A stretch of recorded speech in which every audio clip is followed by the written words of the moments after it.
اللهم صل على سيدنا محمد يا رب صل وسلم دائما ابدا على حبيبك.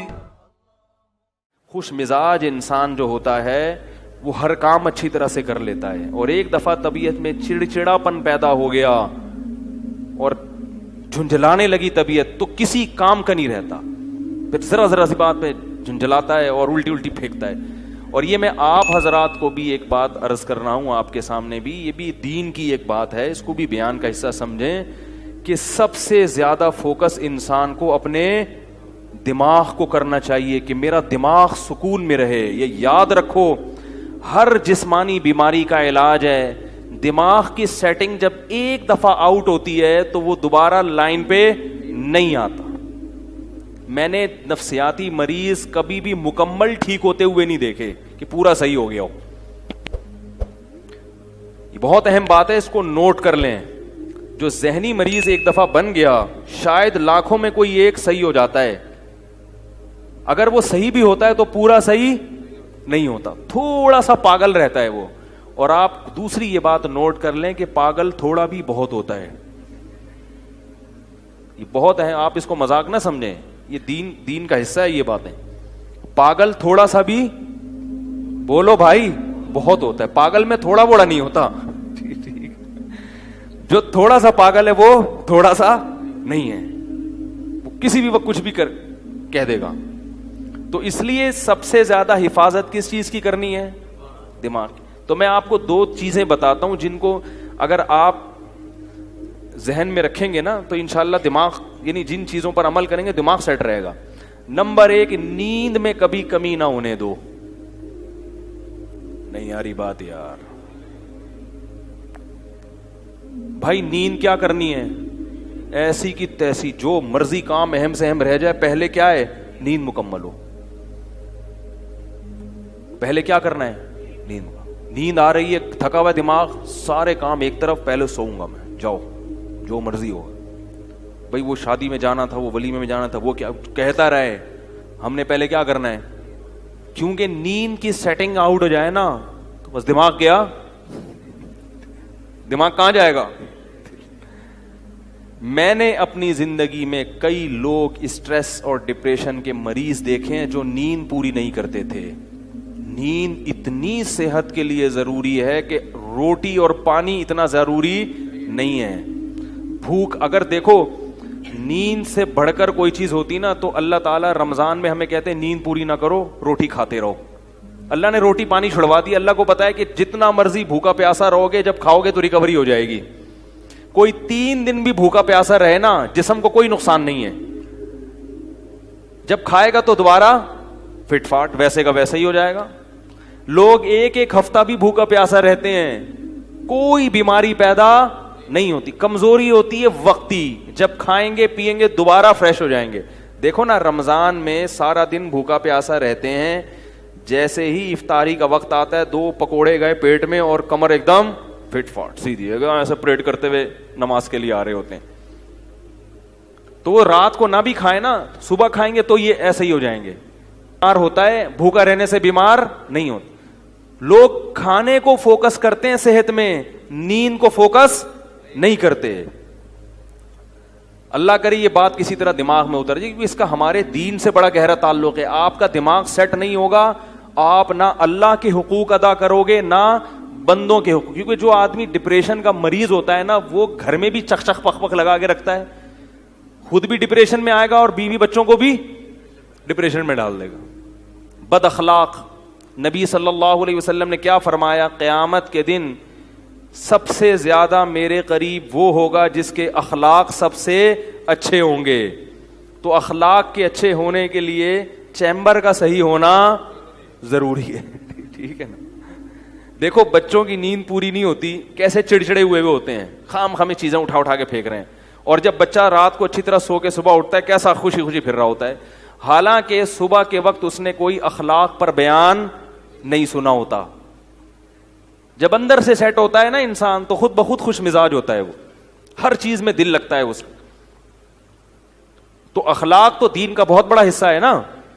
اللہ کی باتیں بھی سمجھ میں آئیں گی. اگر چیمبر ٹھیک نہیں ہے نا, تو کوئی اگر کہے کہ بھائی اگر نماز چھوڑ دو گے تو اتنے 1000 سال جہنم میں جلنا پڑے گا, تو آپ پہلے ہی جل رہے ہو, دماغ خراب ہے. بولے یار یہ پتہ نہیں کون سی شریعت ہے یار, ایک تو جہنم میں جلنا پڑے گا یار, اندر سے نا یہ ایسی ایسی باتیں کرے گا, کیونکہ اندر سے ویسے ہی خوش نہیں ہے, اوپر سے جہنم کی وعیدیں, تو اور اسٹریس میں آ جاتا ہے وہ کہ یار یہ کیا ہوا یار, ایک نماز چھوڑنے میں اتنے یہ کیا ہوا یار. تو بجائے یعنی دین سے بھی دور ہوگا. تو پہلی چیز کیا ہو گئی, بولو بھائی, نیند. نیند پوری کرنے کا مطلب یہ نہیں ہے کہ پوستیوں کی طرح سویا کرو, یہ مطلب نہیں ہے. یہ کیا مطلب ہے وہ میں ابھی بتاتا ہوں. دوسری چیز کیا ہے, دوسری چیز ہے ٹینشن نہیں لینی. ٹینشن نہیں لینے کا مطلب یہ نہیں ہے کہ آپ کو کبھی ٹینشن ہوگی نہیں. ہے تو دنیا میں کوئی ایسا شخص ہے ہی نہیں جس کے سارے کام صحیح ہو رہے ہوں. اس پر تو ایک مستقل بیان ہے میرا کہ دنیا میں یعنی انسان جو ہے نا ڈپریشن کا علاج کیا ہے. تو میرے 3-4 بیانات ہیں, وہ آپ تفصیل سنیں. میں ابھی مختصر ایک بات بتا رہا ہوں کہ دیکھو دنیا میں ساری چاہتیں کسی کی بھی پوری نہیں ہوتی. یہ تو ہو ہی نہیں سکتا کہ آپ جو چاہیں وہ ہو جائے. لوگ وزیر اعظم بنتے ہیں, جیل میں چلے جاتے ہیں. حقیقت ہے یہ. کہاں کہاں انسان پہنچتا ہے, پھانسی کے پھندوں پہ لٹک جاتے ہیں, اور معلوم نہیں کیا کیا ہوتا ہے. تو ساری چاہتیں نہیں پوری ہونے والی ہیں آپ کی. تو اب حل کیا ہے اس کا کہ بھائی ہر خواہش پوری کرو, یہ تو ہو نہیں سکتا. تو بھائی سمجھوتا کر لو. کیا خیال ہے, جب بھی کوئی مصیبت آئے پہلے تو کوشش کرو مصیبت نہ آئے. اپنی حماقتوں ایسی کام نہ کرو جس سے ٹینشن والا معاملہ پیدا ہو. میں نے بتایا تھا نا جمعے کے بیان میں, لڑکیوں سے دوستی لگانا, یہ چیزیں آپ کی ٹینشن میں اضافہ کریں گی, کمی نہیں کریں گی. حقیقت ہے یہ. تو یہ کام, چرس پی رہا ہے, چرسیوں میں اٹھ رہا بیٹھ رہا ہے, چرس پینے سے ٹینشن بڑھتی ہے, کم نہیں ہوتی. جب نہیں ملے گی تو پاگل ہوگا نا. تو وہ کام, ایسے کام کرنا جس سے آپ غریب آدمی ہو لیکن رہنا اپنے مالداروں کے علاقے میں شروع کر دیا, اس سے ٹینشن بڑھے گی, احساس کمتری کا شکار ہو جاؤ گے. یار اس کے پاس بھی گاڑی, یار اس کے پاس کرولا, میرے پاس رکشا, خام خا کی. تو آپ کو چاہیے تھا کہ جب آپ رکشا ہے تو ایسے علاقے میں جاؤ جہاں سب کے پاس کیا ہے, رکشا ہے. دکان پکوڑوں کی ہے اور سوچیں کروڑوں کی. یہ خام خواہ میں لوگ ٹینشن میں آئے ہوئے ہیں. میں نے ڈیفنس کے لوگوں کو بھی ٹینشن میں دیکھا ہے. 1000 گز کا بنگلہ ہے, کروڑوں روپے کما رہے ہیں, مگر ٹینشن میں ہے. یہ میں ہوائی باتیں نہیں کر رہا. لوگ آتے ہیں کیوں ٹینشن میں کہ پڑوسی کے پاس اس سے بھی زیادہ ہے. تو یہ ٹینشنیں قدرت کی طرف سے نہیں ہیں, یہ آپ کی اپنی پالی ہوئی ہیں. تو حدیث میں نبی صلی اللہ علیہ وسلم نے فرمایا دنیا میں ہمیشہ اپنے سے کمتر کو دیکھو. یار میرے پاس رکشا ہے اور فلاں آدمی قسطوں پہ بھی رکشا خریدنے کی صلاحیت نہیں رکھتا, سڑکوں پہ فٹ پاتھوں پہ پڑے ہوئے ہیں. 3 دن پہلے صدر گیا میں تو دیکھا فٹ پاتھ پہ لوگ پڑے ہوئے ہیں. میں نے کہا یار یہ بھی لوگ ہیں, نہ گھر ہے نہ بال بچے. ایک کنوارے کا فون آیا, ایسے جیسے وہ نہیں ہوتی, کیا بولوں میں, ایسے طنز کر رہا تھا. کہہ رہے یار کوئی رشتہ ہی نہیں دیتا, یہ زندگی کوئی زندگی ہے. تو میں نے سوچا, میں نے کہا دیکھو وہ جو صدر میں فٹ پاتھ پہ پڑے ہوئے ہیں نا, ان کو کوئی دے گا رشتہ؟ میں نے کہا تمہیں ابا نے گھر میں رکھا ہوا ہے, روٹی پانی پنکھا سب مل رہا ہے, دعا کرتے ہیں اللہ کوئی انتظام کر دے. نہیں کر رہے تو ان لوگوں کو دیکھو جن کو روٹی پانی بھی نہیں مل رہا. تو اپنے سے کمتر کو دیکھا جائے دنیا کے معاملے میں, اس سے آپ احساس کمتری کا شکار نہیں ہوں گے. تو ٹینشن ختم کرنے کی ایک بہت بڑی ذریعہ یہ ہے کہ اگر پھر بھی کوئی مصیبت آ گئی تو تقدیر کا سوچا جائے کہ جو چیز مقدر میں ہے وہ ٹل نہیں سکتی. اور دنیا مسافر خانہ ہے, یہاں اگر ٹینشن ہے تو وہ بھی عارضی, یہاں کی خوشی بھی عارضی. ایک آدمی کے بچے بچھڑ گئے, طلاق ہوئی میاں بیوی میں, بیوی بچوں کو لے گئے فرار. اب وہ میرے پاس آیا, ایسے بیچارہ, ظاہر ہے بچے تو یاد آتے ہیں, ایسے اس کی حالت خراب, اسٹریس. تو میں نے کہا کیس کرو عدالت میں. کہہ رہے عدالت میں کیس سے کوئی فائدہ نہیں ہے, نہیں ملیں گے بچے. بہت میں نے حل بتایا, یہ کر لو, تمام حل ناکام. میں نے کہا پھر یوں کرو. کیا کرو؟ مٹی ڈالو. میں نے کہا ڈاکٹر عافیہ صدیقہ کا سوچو, وہ عورت ہے, جیل میں ہے, اپنے بچوں سے دور ہے, مزید اولاد بھی نہیں ہو سکتے اس کے. تو میں نے کہا تمہارا اگر تمہیں جیل میں ڈال دیا جائے نا ابھی, تو تم کہو گے چلو بچے نہ ملے لیکن جیل سے تو باہر آؤں, یہی سوچو گے نا. اس کا سوچو کہ وہ ایک عورت ذات ہے, کئی سالوں سے جیل کے اندر پڑی ہوئی ہے, اور عورت کے لیے بچوں سے جدائی وہ بہت زیادہ مشکل ہے. مرد تو برداشت کر لیتا ہے. تو میں نے کہا اب جو چیز بس میں نہیں ہے اس پہ غم کرنا فضول, مٹی ڈالو ایسے اور شادی کرو اور مزید نئے بچے پیدا کرو. جب ادھر دوسری اولاد آئے گی تو ادھر سے ذہن آپ کا ہٹ جائے گا. کہتا ہے لوگ تانے دیں گے, بچوں کو بھول گیا. میں نے کہا لوگوں کے پاس فالتو ٹائم بہت ہے, ٹھیک ہے نا, وہ تانے دیتے رہیں گے, لوگوں کے تانوں کی پرواہ مت. جب ایک چیز آپ کے بس میں نہیں ہے تو اس پہ سوچنا کیسا. یہ بھی ایک بہت بڑا نسخہ ہے سکون کا, کہ جو چیز آپ کے اختیار میں نہیں ہے اس کے بارے میں سوچنا بند کر دو. دیکھو نوح علیہ الصلوۃ والسلام اپنے بیٹے کی ساری زندگی تربیت کرتے رہے مگر وہ کافر نکلا. آخری وقت میں نوح علیہ السلام کو اپنے بیٹے پر کتنا پیار آیا کہ میری کشتی میں سوار ہو جا.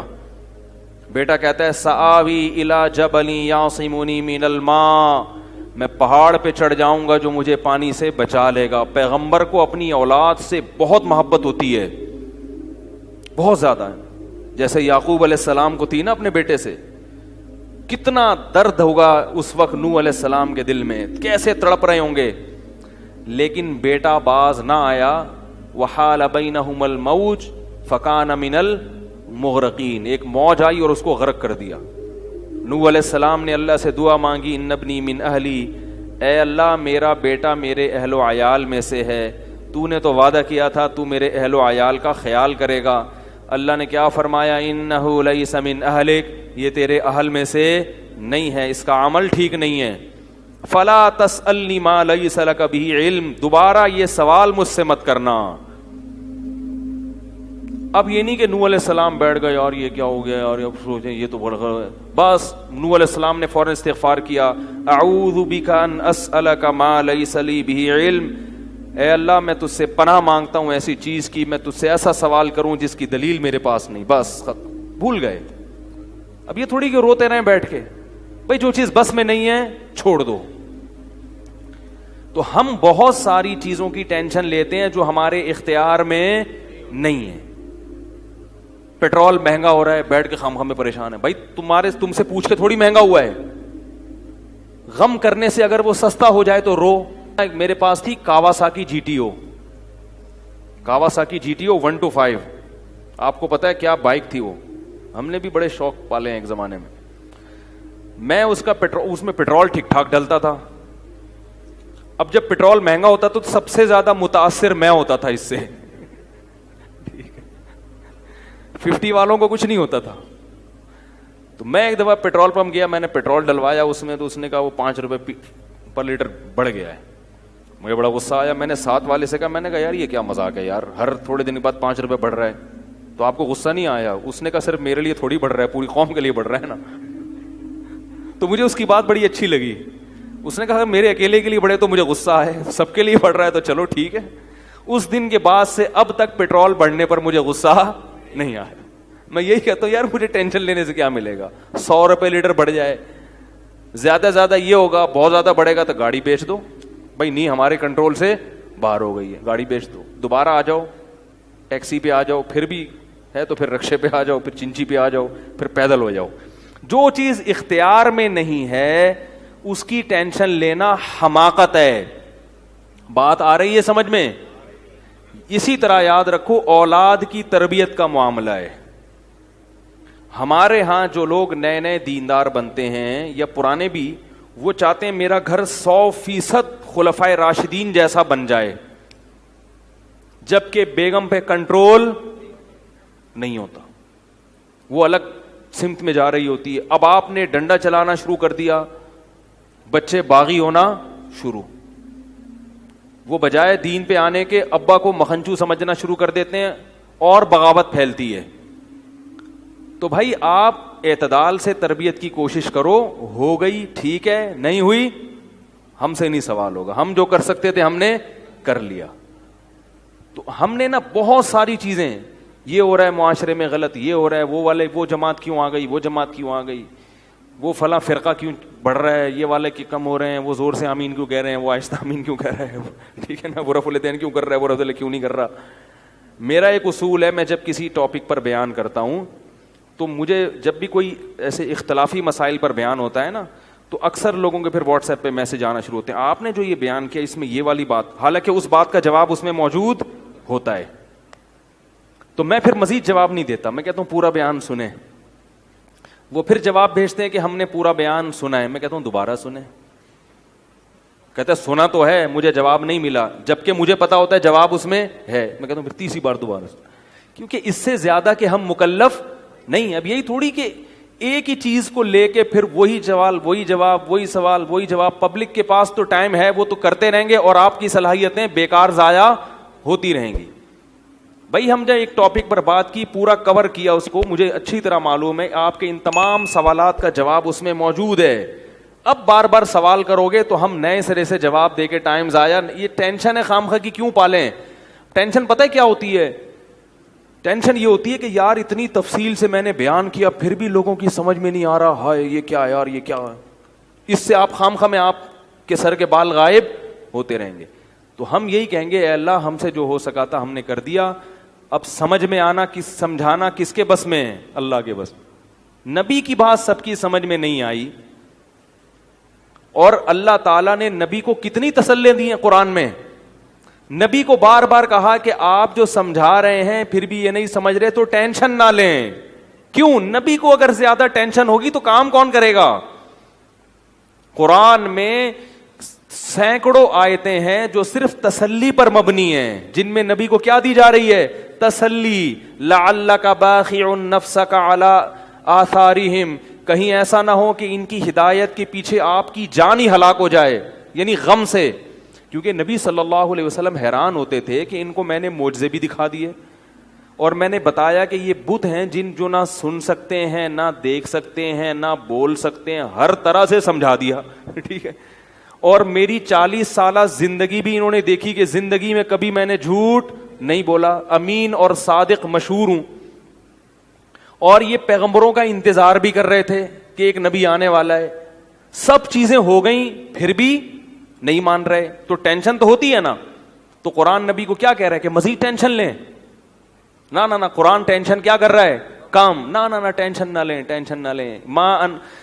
انت علیہم بمسیطر, آپ ان پر نگہبان نہیں ہیں, داروغہ نہیں ہیں, گن پوائنٹ پہ نہیں لائیں گے آپ کسی کو, آپ سے سوال نہیں ہوگا. آپ بلغ ما ارسل الیک من ربک, آپ کا کام ہے پہنچانا.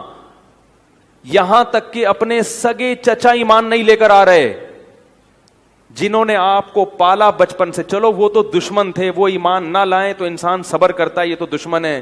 اپنے سگے چچا جنہوں نے بچپن میں پالا, کفالت کی آپ کی, 3 سال رسول اللہ صلی اللہ علیہ وسلم کا بائیکاٹ کیا ہے قریش نے, کھانا پینا بند کر دیا, شعب ابی طالب کی گھاٹی میں بند کر دیا بنی ہاشم کو, کہ ان کا 3 سال تک کوئی لنک نہیں ہوگا ان سے, تاکہ یہ رجوع کریں اپنے دین سے.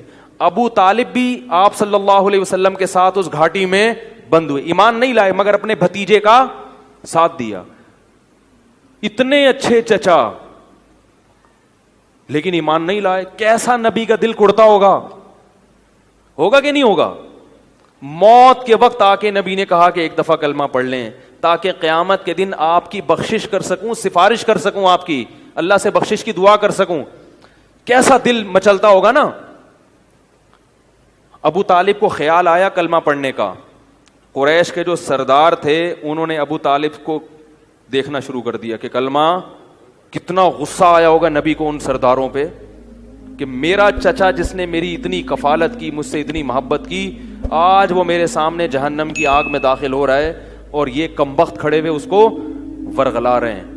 ابو طالب نے چند اشعار کہے کہ اگر مجھے یہ ڈر نہ ہوتا کہ عرب کہیں گے کہ ساری زندگی اسلام نہیں لایا, موت کے وقت موت کے ڈر سے باپ دادا کا دین چھوڑ دیا, یہ ڈر نہ ہوتا تو آئے محمد آج میں تیری آنکھیں کلمہ پڑھ کے ٹھنڈی کر دیتا.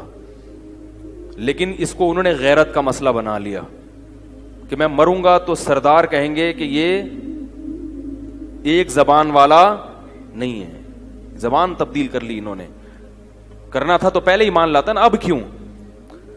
اور وَلَقَدْ عَلِمْتُ بِأَنَّ دِينَ مُحَمَّدٍ مِّن خَيْرِ أَدْيَانِ الْبَرِيَّةِ كُلِّهَا, مجھے یقین ہے کہ محمد جو میرا بھتیجا دین لے کر آیا ہے تمام دنیا کے دینوں میں سب سے افضل ہے. لولا الحذار لولا الملامت او حذار مسبت, اگر ملامت کا خوف یا لوگوں کے برے بھلے کہنے کا خوف نہ ہوتا تو آج میں اپنے بھتیجے کی آنکھیں ٹھنڈی کر دیتا. کیسا دل کوڑا ہوگا میرے بھائی, کیسا, جس کو جہنم کی آگ کا یقین ہے اور ان کو معلوم ہے کہ میرا چچا جہنم کی آگ میں داخل ہونے والا ہے, کیسا تڑپ رہے ہوں گے.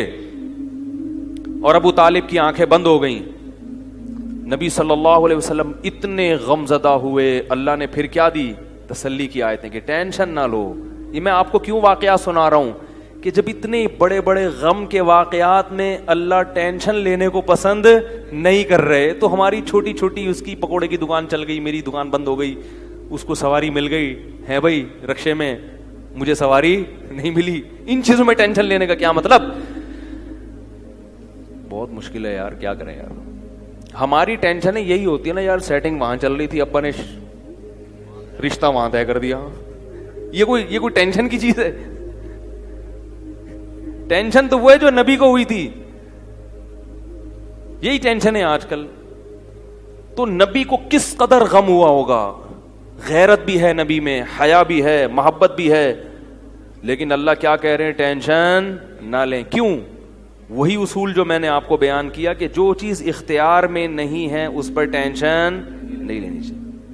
انک لا تہدی, یہ آیتیں نازل ہوئیں, من احببتا ولکن اللہ یہدی من یشاء, اے محمد جس سے آپ محبت کرتے ہیں اس کو ہدایت دینے کے مالک نہیں ہے. محبت الگ چیز ہے, ہدایت ہمارے ہاتھ میں ہے, آپ کے ہاتھ میں نہیں ہے. اب اگر نبی اسی غم کو لے کے بیٹھے رہتے تو کہاں سے دعوت اور تبلیغ کا کام ہوتا. آپ صلی اللہ علیہ وسلم سے حضرت عائشہ نے پوچھا کہ ابو طالب جو اتنی خدمت کرتا تھا آپ کی, کرتے تھے اور اتنا کچھ انہوں نے کیا, تو کیا یہ نیکیاں قیامت کے دن کام آئیں گی؟ آپ نے فرمایا ہاں. کتنا کام آئیں گی کہ جہنم کے نچلے طبقے سے اللہ اٹھا کے اوپر والے طبقے میں لے آئے گا, اور پاؤں میں صرف آگ ہوگی مگر اس سے دماغ ایسے کھولے گا جیسے ہانڈی. ابو طالب پورے جہنم کی آگ میں نہیں ہوں گے, صرف ان کے پاؤں جہنم کی آگ میں ہیں. اس سے پتہ چلتا ہے کافر کی نیکیاں کام تو آتی ہیں مگر عذاب کم کرنے میں, عذاب ختم کرنے میں نہیں. بھی ہم دیکھتے ہیں کہ دنیا میں بہت کچھ غلط ہو رہا ہے, دلائل کے انبار لگا دو پھر بھی لوگ نہیں مانتے, اور فرقواریت, ایک دوسرے پہ تان و تشنی, گھریلو حالات میں گڑبڑ. تو اس میں اگر آپ ٹینشن لینا شروع کر دو گے تو پھر سوائے ڈپریشن کی گولیوں کی ایک نئی ٹینشن لگ جائے گی. جس دن گولی نہیں کھائی اس دن عجیب سا ہو گیا. ڈپریشن کا مریض کو جس دن گولی نہ ملے وہ خود گولی کی طرح بن جاتا ہے, وہ پھر کئی لوگوں کو گولیاں کھانی پڑتی ہیں اس سے بات چیت کے بعد. تو اس لیے میرے بھائی دو چیزیں یاد رہیں گی, ایک نیند اور دوسرا ٹینشن. جتنا ہو سکے, پھر بھی اللہ کی طرف سے ہوتی ہے, ایسا نہیں ہے کہ ناممکن ہے 100% ہی ختم ہو جائے, یہ تو ممکن نہیں ہے, لیکن بہت سی چیزیں خود مسلط کی ہوئی ہیں. رہا مسئلہ نیند کا, اب یہ ٹاپک پورا چینج ہو گیا تو میں مکمل ہی کر دوں.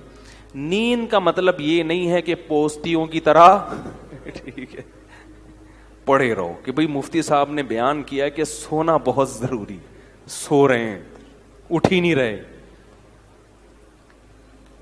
سمجھ رہے ہو, یہ مطلب نہیں ہے. جیسے کھانا اس وقت فائدے مند دے گا جب بھوک لگ رہی ہے, اور اتنا کھانا فائدے مند دے گا جتنی بھوک ہے. زیادہ کھاؤ گے تو طاقت اور توانائی نہیں آئے گی, پھٹو گے. جیسے کہ لوگ پھٹ رہے ہیں, فلاں ایک دھماکے کے ساتھ پھٹ گئے, خبریں آتی رہتی ہیں, بیٹھے بیٹھے پھٹ گئے, رگیں پھٹ رہی ہیں نا. تو نیند کا مطلب یہ ہے کہ گہری نیند حاصل کی جائے, چاہے وہ تھوڑی دیر کی ہو. سمجھ رہے ہو؟ اب اس پہ باقاعدہ ٹائم لینڈر والے نا ایک سلیپ مینجمنٹ کرواتے ہیں, وہ میں نے کی بھی ہے سلیپ مینجمنٹ کی, اگرچہ میرا بھی اس پر پورا عمل ہے نہیں, لیکن بہرحال کی بھی ہے وہ میں نے. تو سلیپ مینجمنٹ ایک وہ کر لیں تو اچھا ہے ٹائم لینڈر والوں کے پاس جا کے. ورنہ اس کا خلاصہ یہ ہے کہ آپ رات کو جلدی سوئیں اور صبح جلدی اٹھیں. سمجھ رہے ہو؟ رات کی جو تھوڑی نیند ہے وہ دن کی زیادہ نیند سے بہتر ہے. ایک کام تو یہ. دوسرا, دن میں لازمی سوئیں. یہ جو صبح سے لے کے رات تک کا وقت ہے یہ بہت لمبا ہوتا ہے, لوگ اس دوران سوتے نہیں ہیں, اس لیے ہر وقت تھکے تھکے سے رہتے ہیں. ابھی دیکھو میں کتنا فریش لگ رہا ہوں آپ کو, کہ نہیں لگ رہا؟ کیونکہ میں دوپہر کو سویا ہوں. دوپہر کو آپ اگر سو جاؤ, آپ رات 12, 1, 2, 3 بجے تک فریش رہو گے, فٹ فاٹ, ایسا دماغ سیٹ رہے گا آپ کا. تو قیلولہ جو ہے نبی صلی اللہ علیہ وسلم نے فرمایا قیلوا فإن الشیطان لا تقیل, قیلولہ کرو, شیطان قیلولہ نہیں کرتا. اب غیر مسلموں نے بھی یہ شروع کر دیا ہے قیلولہ. چائنا میں پوری قوم دوپہر کو سونے لگی ہے. تو دوپہر کو لازمی سونا ہے. اب لوگ یہ کہتے ہیں ایکچولی ہمارے مسائل گئے, بولو میں سوؤں گا, جاؤ جو مرضی کرنا ہے. آفس میں اگر سونے کا ٹائم نہیں ملتا, مسجد میں نماز پڑھو, تھوڑی دیر کے لیے وہیں لیٹ جاؤ, اور موبائل بند کر دو. لوگوں سے کہو چپ کر کے تھوڑی دیر رہنا, چپ بھی کر دیا کرو. ہر وقت کیا کر رہے ہو آپ؟ سونے کے لیٹو گے نا, اور بھائی دوسرا دوست آ جائے گا, وہ بھی آپ کے ساتھ ہے سونے کے لیے, پھر گپ شپ شروع کر دے گا. بولے گا یار تھوڑی دیر سونے دو, آنکھ بند ہونے دو, اٹھ کے تسلی سے باتیں کریں گے. آفس کا ٹائم ہے نا, باتیں کرنے کے لیے تو ہے. مسئلہ یہ ہوتا ہے کہ سونے کے لیے لیٹتے ہیں تو باتیں کر رہے ہیں. تو بھائی باتیں, موبائل بند. شیطان کہے گا کوئی ایمرجنسی کال نہ آ جائے. بولو اس سے زیادہ ایمرجنسی میرے لیے کچھ بھی نہیں ہے کہ مجھے اس وقت کیا کرنا ہے, سونا ہے. دوپہر کو آدھا گھنٹہ 1 گھنٹہ, یعنی اس پر نہیں ہے کہ دورانیہ کتنا لمبا ہو, اس پر ہونا چاہیے کہ نیند چاہے 10 منٹ کی گہری نیند کی علامت ہے خواب آنا شروع ہو جائے. کوئی خواب آ گیا نا تو سمجھو کہ گہری نیند ہے. تو گہری نیند ہونی چاہیے, تھوڑی دیر کی ہو لیکن نیند گہری ہو, سب بالکل فریش ہو جاؤ گے آپ. اور رات کا بھی ایسا ہی ہے کہ جب لیٹے ہو, اچھا یہ لوگ کہتے ہیں کہ ہم لیٹتے ہیں تو نیند نہیں آتی, تو جب ایک روٹین ہوگی نا سونے جاگنے کی تو پھر نیند آنا انشاءاللہ شروع ہو جائے گی. نیند ایک عجیب چیز ہے کہ جب آپ کی روٹین ہونا تو پھر روٹین پہ تو چند دن پرابلم ہوگی. البتہ وہ لوگ جن کے کاموں کی کوئی ترتیب ہی نہیں ہے, یعنی مطلب کام ایسے ہیں کہ وہ شیڈول بن نہیں پاتا ان کا, تو پھر ان کے لیے یہ سیٹنگ نہیں ہے. ان کے لیے کہ پھر جب موقع ملے سو جاؤ, لیکن دوپہر کو ان کے لیے بھی سونا ضروری ہے. تو سونے کو کریں اور گہری نیند ہونی چاہیے. اور رات کے وقت چائے نہ پئیں, اس سے نیند خراب ہوتی ہے. کافی, چائے, گٹکے, پان, یہ سب نیند کو ختم, نسوار یہ نیند کو ختم کر دیتی ہیں ساری چیزیں. تو کہاں سے کہاں بات چلی گئی. ہمارے ایک دوست تھے, نیند نہ ہونے کی وجہ سے دل کے مریض بن گئے وہ. اور یاد رکھو نیند کا مطلب یہ نہیں کہ آپ نے چند دن دفعہ نیند نہیں ہوئی تو بیمار ہو جائیں گے, یعنی بہت عرصہ نیند نہ ہوئی تو بیمار ہوں گے. 2-4 دفعہ بھی اگر ایسا ہو گیا نا کہ کچھ دن یعنی 5-6 دن تک نیند مکمل نہ ہوئی, اس سے بھی بیماری کا اٹیک ہو سکتا ہے. ہمارے ایک جاننے والے وہ 2 دن نہیں سو سکے, ہمیشہ کے لیے دل کا عارضہ ان کو لاحق ہو گیا, حالانکہ صرف 2 دن نہیں سو سکے تھے. اس لیے جیسے سانس ہے نا 24 گھنٹے چاہیے, ایسے ہی نیند بھی لازمی چاہیے انسان کو, ورنہ کوئی بڑی بیماری اٹیک کر لیتی ہے انسان کے اوپر. ہاں جوانی میں پتہ نہیں چلتا, تھوڑا سا عمر زیادہ ہو پھر تو بہت بڑے مسائل ہو جاتے ہیں. کہاں سے کہاں بات چلی گئی, لیکن آپ کے فائدے کے لیے ہوگی. اور دوسری بات یہ کہ جیسے خود اپنی نیند کا خیال کرتے ہیں تو گھر میں خواتین کی نیند کا بھی خیال کیا کریں. بعض لوگ چنگیز خان بھر کے گھر میں داخل ہوتے ہیں, بیگم سو رہی ہے, ٹھڈا مار کے اٹھایا, چلو اٹھ کے چائے بنا میرے لیے. اب وہ بیچاری اڑ گئی تو اس کی نیند ختم ہو گئی, کیونکہ ایک دفعہ جب انسان اڑ جائے تو پھر دوبارہ نیند آنا مشکل ہوتا ہے. تو انسان کے بچے بن کے زندگی گزارنی چاہیے, گدھوں کی طرح زندگی نہیں گزارنی چاہیے. وہ بھی انسان ہیں جو گھر میں رہ رہے ہیں. نبی صلی اللہ علیہ وسلم جب تہجد کے لیے اٹھتے تھے نا تو اتنی آہستہ خاموشی سے اٹھتے تھے کہ ایک گھر والوں کو کی آنکھ نہ کھلے. اور یہ بھی میڈیکل سائنس کہتی ہے کہ خواتین کو نیند کی ضرورت مردوں سے زیادہ ہے. یعنی خواتین کو ذہنی سکون کے لیے جو نیند کا ڈیوریشن ہے وہ مرد سے, یعنی ان کو زیادہ سونا پڑتا ہے مرد کی نسبت. مرد کو اللہ نے بنایا طاقتور, وہ تھوڑی نیند میں بھی فٹ فاٹ ہو جاتا ہے. عورت کو اللہ نے بنایا کمزور, اس کو فٹ فاٹ رہنے کے لیے نیند زیادہ چاہیے. سمجھائے یار. اور یہ بھی ذہن میں رکھو کہ 7-8 گھنٹے کی نیند صحت کے لیے ضروری نہیں ہے, یہ بہت زیادہ ہے. ٹائم پہ ہو تھوڑی ہو, وہ اس 8-9 گھنٹے کی نیند سے بہتر ہے جو بے وقت ہو. اور ایک آخری بات یہ بھی کہ جب کھانا کھاتے ہیں نا اس کے تھوڑی دیر بعد سونا, یہ سب سے بہترین ٹائم ہے. کیا یار, کیا کتنی اہم معلومات دے رہا ہوں آپ کو میں. بھائی نیند کا سب سے بہترین ٹائم کیا ہے؟ کھانا کھانے کے آدھے گھنٹے بعد. رات کا کھانا آپ نے کھایا, تھوڑا واک کرو, اور پھر یہ جو کہتے ہیں نا کھانا کھانے کے 2-3 گھنٹے بعد, ایسا نہیں ہے. ہوگی لوگوں کی تحقیق, ہماری تحقیق یہ نہیں ہے. کیونکہ جب آپ کھانا کھاتے ہیں شوگر لیول ہائی ہوتا ہے, آپ کو غنودگی آتی ہے. جیسے ہی غنودگی آئے تو فطرت کہہ رہی ہے کہ اب کیا کرو, سو جاؤ. دوپہر فوراً سو جاؤ, رات کو تھوڑا سا واک کر کے تاکہ تہ بیٹھ جائے تھوڑی سی. یہاں رکھا ہوا ہے ابھی ایک دم لیٹ گئے تو پھر اوپر نہ آ جائے وہ. تو رات کو جب آپ نے کھانا کھایا ہلکا پھلکا, کیونکہ شریف لوگ ہیں, کھایا کھانا, تھوڑی سی واک کی, ایک دم تھوڑی طبیعت بوجھل ہونا شروع ہوگی تو اس وقت فوراً سو جاؤ. اگر اس وقت نہیں سوئے, اس بات کا امکان ہے کہ نیند غائب ہو جائے گی اور کھانا ہضم بھی نہیں ہوگا. نیند سے بہتر کوئی ہاضم نہیں ہے. دیکھو قدرت کبھی غلطی نہیں کرتی, فطرت جو ہے نا کبھی بھی گڑبڑ نہیں کرتی. فطرت کا ایسا خاندانی سیٹ اپ ہے نا ہماری باڈی میں, فطرت جو کام کرا رہی ہے نا وہ وہی کام اس وقت کرنا آپ کے لیے بہتر ہوتا ہے. کھانا کھا کے نیند آتی ہے کہ نہیں آتی؟ تو یہ خام خمیں نہیں آتی, کیونکہ اللہ کو معلوم ہے کہ اب کھانے کے لیے ہضم کرنے کے لیے سونا ضروری ہے. لہذا اللہ چاہتے ہیں کہ آپ سو جائیں, تو نیند فطرت مسلط کر دیتی ہے اور آپ سوتے نہیں ہیں. آپ کہتے ہیں ابھی تو کھایا ہے ہم نے, ابھی کیوں سوؤں, ابھی تو ہمارا جاگنا شروع ہوا ہے. کیونکہ سارا جو بلڈ کا سرکولیشن ہے وہ میدے کی طرف جاتا ہے, دماغ اوپر سے کیا ہو جاتا ہے, خالی. دماغ کام کرنا چھوڑے گا تو اب فطرت کیا کہہ رہی ہے, سو جاؤ, تاکہ بلڈ کا سرکولیشن میدے کی طرف رہے اور وہ کھانا ہضم کرنے پہ زور لگائے. تو اس وقت آپ جب کھانا کھا کے آدھا پونا گھنٹہ بعد سو گے, نیند بھی خاندانی آئے گی. 3-4 گھنٹے گہری نیند سو کے اڑ جاؤ, بالکل فٹ فاٹ فریش فاش ہو جاؤ گے آپ. ایسا مزہ آئے گا. وہ اس کا فائدہ یہ بھی ہوگا کہ وہ سارا کھانا جزو بدن بنے گا, وہ انرجی آپ کی اسٹور ہو جائے گی. سمجھائیں اللہ کے بندو, انرجی کیا ہو جائے گی, اسٹور. پھر جب اٹھو گے نا جسم میں طاقت بھی ہوگی, فریش بھی ہوگے, پھر اپنے کاموں میں لگ جاؤ. سمجھ میں نہیں آ رہی میرا خیال ہے. پھر اگر تھک گئے, پھر غنودگی آنا شروع ہوئی, تو دوپہر کو قیلولہ کرنا ہے. اس سے پہلے یہ نہیں کہ پھر سو جاؤ. باقاعدہ جو لیٹنے والا سونا ہے وہ 2 ٹائم ہونا چاہیے. لیٹ کے سونا, ایک رات کو 3-4 گھنٹے گہری نیند والا, اور ایک دن میں قیلولہ. اس کے بعد اگر درمیان میں کہیں نیند آتی ہے نا, جیسے کیونکہ یہ بھی بڑا لمبا, آپ سو گئے رات کو 10 بجے گہری نیند, 11, 12, 1, 2 بجے اٹھ جائیں آپ, 4 گھنٹے بہت ہیں. گہری نیند میں 4 گھنٹے, 2 بجے اٹھیں, غسل کریں, فریش ہو جائیں, فٹ فاٹ ہو جائیں, اپنے کاموں میں بس لیپ ٹاپ لے کے بیٹھ جائیں, تہجد پڑھیں, تلاوت کریں, کچھ نہیں تو اچھلیں کودیں. ٹھیک ہے نا. اب سونے کا کیا فائدہ بھائی, کیونکہ زیادہ سونا بھی نقصان دہ. اب آپ دوپہر سونا ہے نا تو درمیان میں وقت بہت لمبا ہے. اب اگر آفس میں کہیں نیند آ رہی ہے تو پھر 5 منٹ کے لیے بھی کہیں سر رکھ کے سو جائیں گے نا, وہ بہت زیادہ فریش کر دے گا آپ کو. یہ تجربہ کریں, آپ کو مزہ نہ آئے پیسے واپس. آپ دیکھو آپ کا ٹائم اتنی کم ڈیوریشن ہوگا نیند کا, باقی سارا ٹائم کام کے لیے بچے گا اور ہر وقت فریش رہیں گے آپ.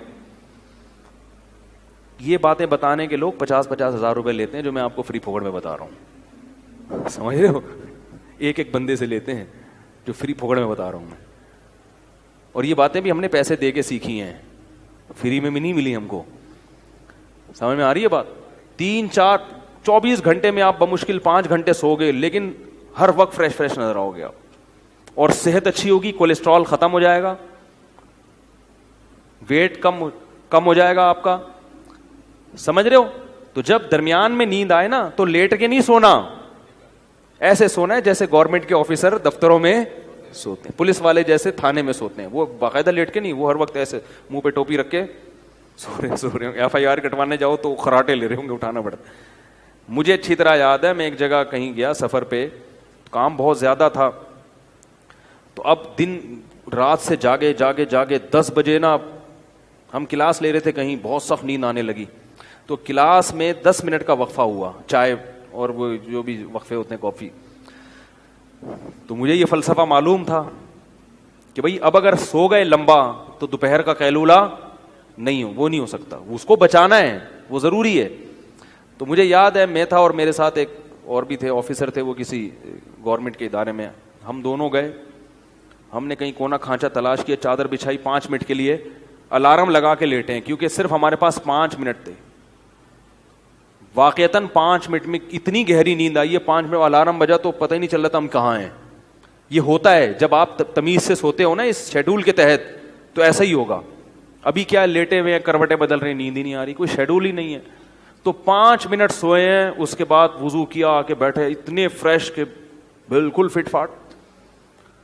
تو یہ بہت اہم چیز ہے. اس سے کیا آپ کے چیمبر کیا رہے گا, چیمبر صحیح کام کرے گا. کیونکہ جیسے نیند صحت کے لیے ضروری ہے, غیر ضروری نیند صحت کے لیے نقصان دہ بھی ہے. دماغ موٹا ہو جاتا ہے, جو زیادہ سوتے ہیں نا وہ ذہین نہیں ہوتے, نظر کمزور ہو جاتی ہے ان کی, کولیسٹرول بڑھنے لگتا ہے جسم میں. جو بے وقت سوتے ہیں ان کو شوگر کی بیماری پیدا ہوتی ہے. سمجھ میں نہیں آ رہی یار کیا کر. بے وقت سونے سے کون سی بیماری پیدا ہوتی ہے؟ کیونکہ آخری بات, ہر بات آخری کہہ کے آخری چلا رہا ہوں, ٹاپک تو مکمل ہو نا. دیکھو آپ نے دیکھا ہوگا مرغیاں غروب آفتاب ہوتے ہی ڈڑبوں کے اندر گھستی ہیں, اور جیسے ہی صبح کا سورج طلوع ہوتا ہے مرغا پہلے اٹھتا ہے کیونکہ وہ نر ہے, اس کو کم نیند چاہیے نا. آدمیوں کو نیند کم چاہیے ہوتی ہے, لیڈیز کو زیادہ. تو مرغا پہلے اٹھ کے اذانیں دینا شروع کر دیتا ہے, بھائی میں اڑ گیا ہوں, ڈیوٹی دینا شروع اس نے. تبھی حدیث میں آتا ہے مرغے کو برا بھلا مت کہو, یؤذن للصلاۃ, وہ نماز کے لیے جگاتا ہے. کیسے اللہ نے اس کی شیڈو, وہ شکر ہے ہمارے ہتھ ہیں, ہماری ٹریننگ میں آتا نا تو مرغا 11 بجے سو کے اٹھ رہا ہوتا. ٹھیک ہے, اور مرغیاں 1:45 بجے, کیونکہ وہ لیڈیز ہیں. کتنی اچھی, کیونکہ ان کو جو ایسا ہونا نا, اللہ نے وہ سافٹ ویئر ان میں انسٹال کر دیے, اور انسانوں کی دسترس سے ان کو کیا کر دیا, آزاد. جیسے ہی سورج غروب ہوگا مرغیاں ڈڑبوں کی طرف جائیں گی, مرغا بھی جائے گا, ساری دن بھر کی شرارتوں سے توبہ کرے گا, استغفار کرے گا, اس کے بعد ڈڑبے کی طرف جائے گا, اور سر اپنا جو ہے نا پر کے اندر دے کے ایک ٹانگ پہ کھڑا ہو کے سو جائے. سارے پرندے یہی کرتے ہیں, کوے بھی یہی کرتے ہیں.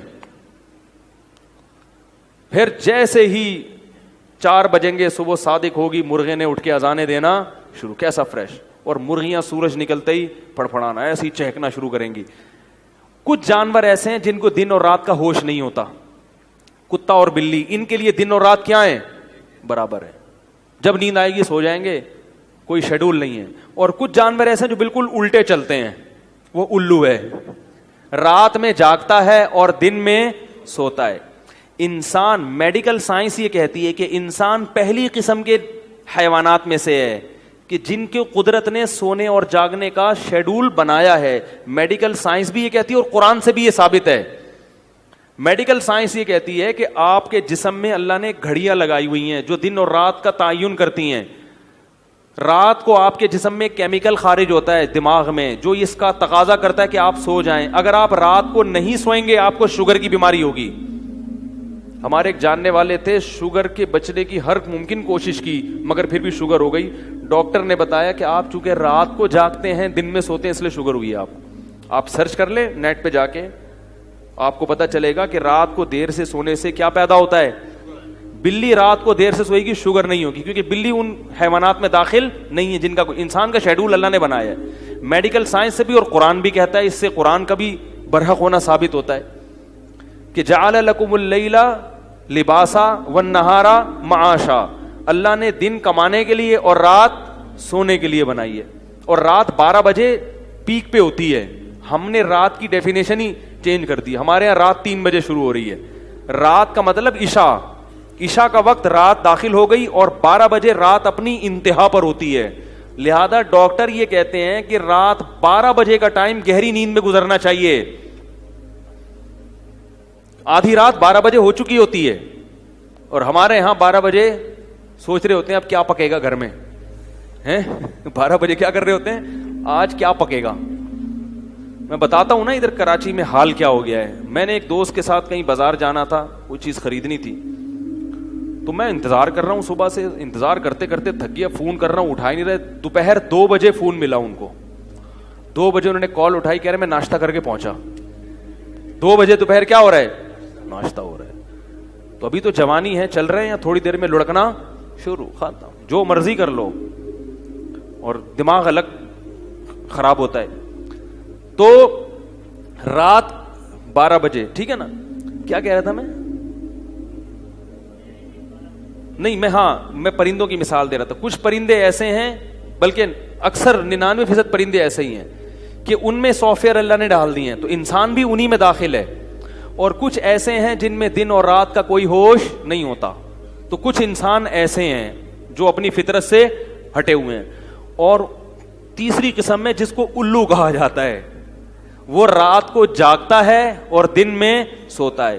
تو جو لوگ جن کا شیڈول یہ ہے نا کہ وہ رات کو جاگ رہے ہیں, پوری رات جاگتے ہیں اور پھر دن میں سوتے ہیں, تو وہ کن لوگوں کی فہرست میں داخل ہیں, معذرت کے ساتھ الو. یعنی وہ انسان کی فطرت کے بالکل اپوزٹ چل رہے ہیں. تو بھائی اگر آپ بالکل نیچر پہ نہیں آ سکتے تو بالکل اپوزٹ تو نہ چلو, اللہ کے بندو آ جاؤ, صحیح ہے نا, تھوڑے سے الو بن جاؤ, مکمل الو.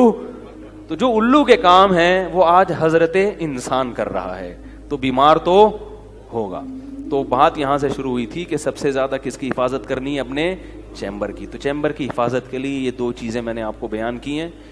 1 منٹ, یہ صحیح سیٹنگ پہ رہیں گی تو انشاءاللہ پھر آدمی دین پہ بھی چلتا ہے, گناہوں سے بھی بچتا ہے. کیونکہ بہت سے لوگ ڈپریشن میں آ کے نا گناہ کی طرف جاتے ہیں سکون حاصل کرنے کے لیے.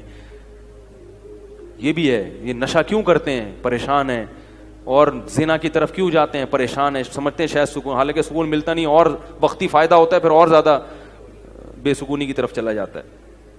آپ کیا کہہ رہے ہیں؟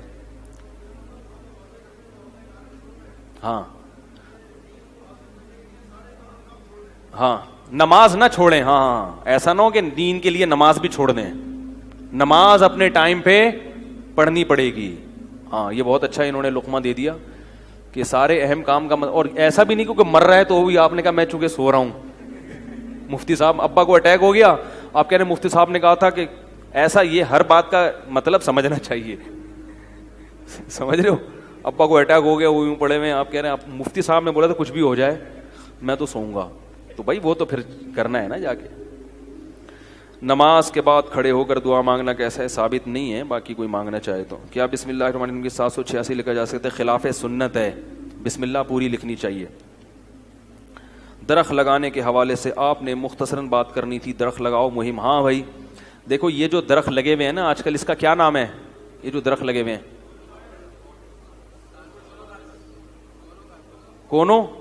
کونو کارپس. اس درخت کے بارے میں بہت منفی خبریں آ رہی ہیں.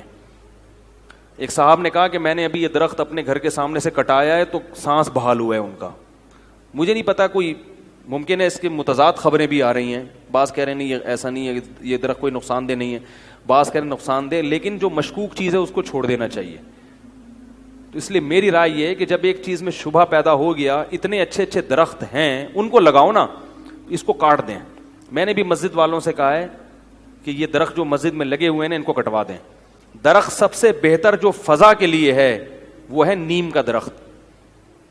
تو نیم کا درخت زیادہ سے زیادہ لگائیں, ہوا کے لیے, فضا کے لیے. نیم کے درخت سے بہتر کوئی درخت نہیں. سفیدے کا جو درخت ہے وہ بھی نقصان دہ ہے. سفیدے کا درخت ٹنوں پانی زمین سے نکال کے ہوا میں پھینک دیتا ہے. زمین میں میٹھا پانی ویسے ہی کم ہے, اور اتنے درخت سفیدے کے لگا دیے پنجاب میں, جگہ جگہ لگے ہوئے ہیں. تو کیا کر رہے, کہیں سیم زدہ زمین ہو تو سمجھ میں آتا ہے. عام زمینوں میں سفیدے کا درخت بولو بھائی نہیں لگانا چاہیے. وہ زمین کے پانی کو کھینچ کے ہوا میں بھی نمی پیدا کر رہا ہے, اور جو ہے نا وہ پانی بھی. اور یہ والا جو درخت لگا ہوا ہے نا پورے کراچی میں, یہ تو ویسے ہی نقصان دہ ہے, اور اگر نقصان دہ نہیں بھی ہو تو مشکوک ہے بہرحال. تو اس لیے یہ درخت کاٹیں جس کے گھر کے سامنے کاٹ دے اور اس کے بجائے کیا لگائے؟ نیم کے درخت کے اتنے فائدے ہیں کہ ہمارے ایک دوست نے بتایا کہ سانس کا مرض تھا ایک صاحب کو, علاج کرا کرا کے تھک گئے. کسی بڑے حکیم صاحب نے کہا کہ نیم کے جھنڈ میں 2 گھنٹے بیٹھ کے سانس لیا کرو. ایسی جگہ جاؤ جہاں چاروں طرف کیا لگے ہوئے ہوں؟ نیم کے درخت. وہاں بیٹھو 2 گھنٹے لمبے لمبے سانس لو. انہوں نے کیا, چند دنوں میں ان کا وہ سانس کا مسئلہ ٹھیک ہو گیا. تو نیم کی جو ہوا ہے صحت کے لیے بہت مفید ہے. نیم کے بارے میں سنا ہے کہ رات کو بھی آکسیجن پھینکتا ہے, واللہ عالم. یعنی دن میں تو سارے پھینکتے ہی ہیں, اب یہ کسی نے پھینکی ہو تو ایک الگ بات ہے, لیکن بہرحال سنا ہے واللہ عالم. جو چیز یقینی نہیں ہوتی تو میں پہلے بتا دیتا ہوں کہ بھائی سنا ہے واللہ عالم. لیکن بہرحال نیم کا درخت صحت کے لیے, نیم کے پتے صحت کے لیے اچھے, نیم کی ڈنڈی صحت کے لیے اچھی, مسواک نیم سے بہتر کوئی نہیں ہے. سمجھ رہے ہو؟ اور درخت لگانے کی اسلام میں فضیلت کتنی ہے. نبی صلی اللہ علیہ وسلم نے فرمایا جس نے کوئی درخت لگایا جب تک پرندے اس سے کھاتے رہیں گے, اس سے فائدہ اٹھاتے رہیں گے, قبر میں اس کو صدقے کا ثواب ملتا رہے گا. کوئی اس کے نیچے سایہ کرے گا, کوئی بیمار اس کی ہوا سے ٹھیک ہوگا, کوئی گرمی کی شدت میں اس کے نیچے آ کے بیٹھے گا, تو ثواب کس کو ملے گا؟ اللہ کے خزانوں میں کمی نہیں ہے. اتنا فائدہ ہے درخت لگانے کا. تو بھر بھر کے لگائیں درخت, یہ والا کاٹیں اور اس کی بجائے نیم کا لگائیں, یا نیم کے علاوہ ناریل لگا لو. ناریل کا درخت سالانہ 20,000 کما کے دیتا ہے. سمجھ رہے ہو؟ اس کے پتے بھی بکتے ہیں اور اس کی اور وہ نہیں گندگی نہیں کرتا, ورنہ عام درخت جب لگتے ہیں نا تو وہ بہت پتے ادھر ادھر گرتے ہیں اس کے. تو ناریل ہے, کھجور کا درخت ہے, یہ درخت لگاؤ. لوگ ڈرتے ہیں ناریل کا درخت لگا دیا تو ناریل کھائے گا کون, مجھے تو ملیں گے نہیں. تو کوئی بات نہیں, جس کو ملیں گے وہ کھا لے گا, آپ کو ثواب مل جائے گا نا. تو ناریل کا لگائیں, کھجور کا درخت لگائیں. حدیث میں کھجور کے درخت کی بڑی فضیلت ہے. نبی نے فرمایا کھجور کا درخت, روایت کا مفہوم پیش کر رہا ہوں, ہر چیز کھجور کی استعمال میں آتی ہے انسان کی. سمجھ رہے ہو؟ تو یہ درخت لگائیں زیادہ زیادہ.